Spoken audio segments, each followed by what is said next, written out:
Welcome to part 2 of our video where we take a look at how the financial system works and how it affects our lives. If you haven't watched part 1, pause this video, go watch part 1 and then come back to part 2 of this video. After watching this video, you'll be able to understand how the system is designed to keep you poor and in debt for the rest of your life.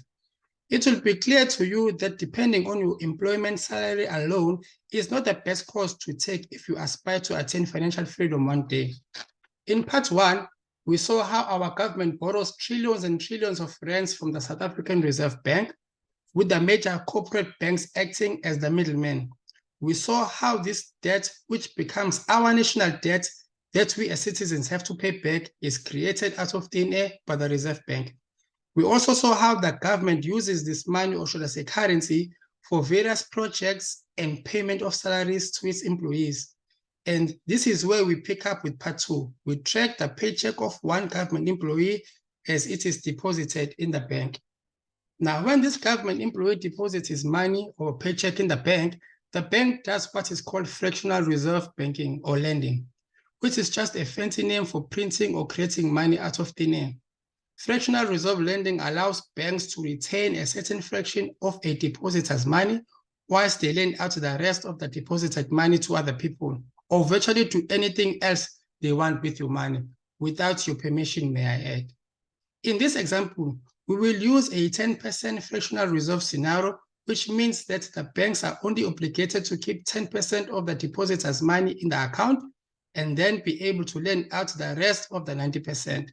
This process may not make sense to you in the beginning. Do not worry, it is not supposed to. Its sole purpose is to transfer wealth from the majority of the citizens to the select few, namely the big banks and the government. Now let's assume that this man is a government employee and has earned his salary of 100 rands.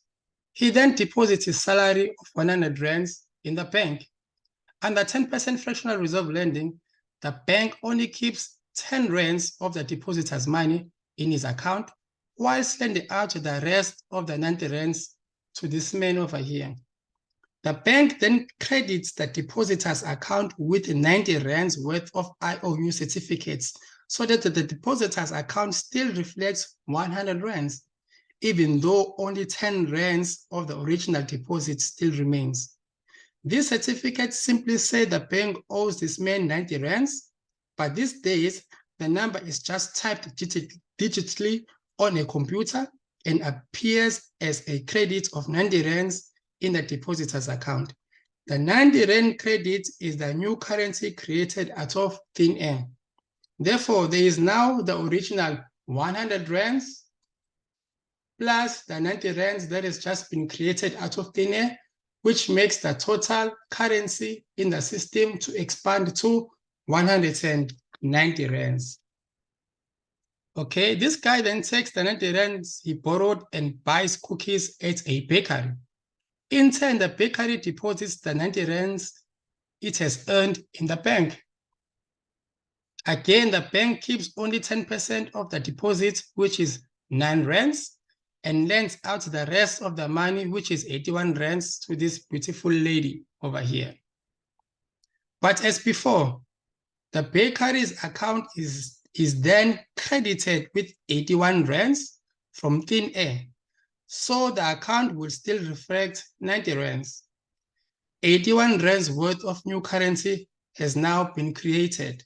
This makes the total currency in the system to expand to 271, as we see over here. So the currency is expanding with every single deposit made at the bank. Moving on, the lady uses the 81 rands she borrowed to buy a new car. The dealership then deposits the proceeds of the sale, which is 81 rands, in the bank. The bank keeps only 8 rands in the car dealership's account, whilst lending out the rest of the 73 rands to other people. Again, the dealership's account is credited with 73 rands from nowhere, and now the new currency in the system has expanded to 344 rands. The bank continues to lend out the 73 rands to other people, and the same money, or should I say currency creation process, continues and repeats over and over until the initial deposit of 100 rands has multiplied 9 times, which expands the money supply from an initial 100 rands to a whopping 1,000 rands. So we have 1,000 rands in the economy being backed by the original 100 rands. Now imagine billions and billions of rands being deposited and then multiplied at the corporate banks through this fractional reserve lending process. The result is an ever-expanding supply of currency in the economy. It is this expansion of the money supply that causes inflation, also known as the hidden tax. Flooding the economy with printed currency has the effect of diluting the currency already in circulation, meaning that every rand in the system loses its purchasing power, such that 100 rands today buys you 100 rand worth of goods, but the same 100 rands 6 months down the line can only buy you 95 rands worth of goods and services.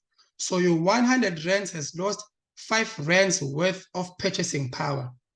And the effect of this is rising prices of goods and services. And that's what inflation is. To think of it in another way, think of this process as pouring water in a bowl of thick soup. The water is the printed currency. The soup is the money that is already in circulation.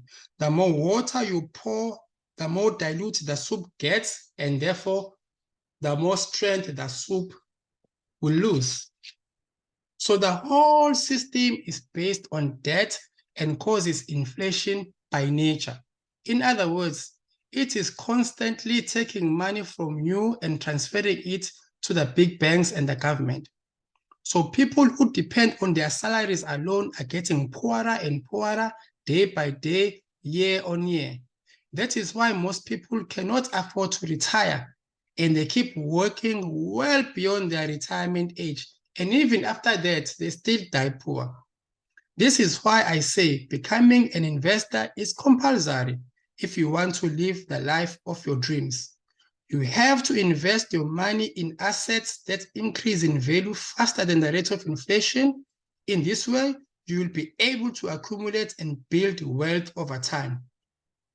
And one of the most effective ways of doing this is investing your money in great companies.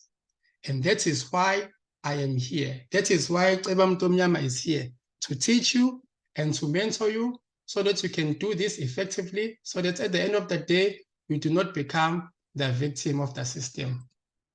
This brings us to the end of the video. I hope you guys liked it, and I hope you were informed. Don't forget to share this video with your family and friends.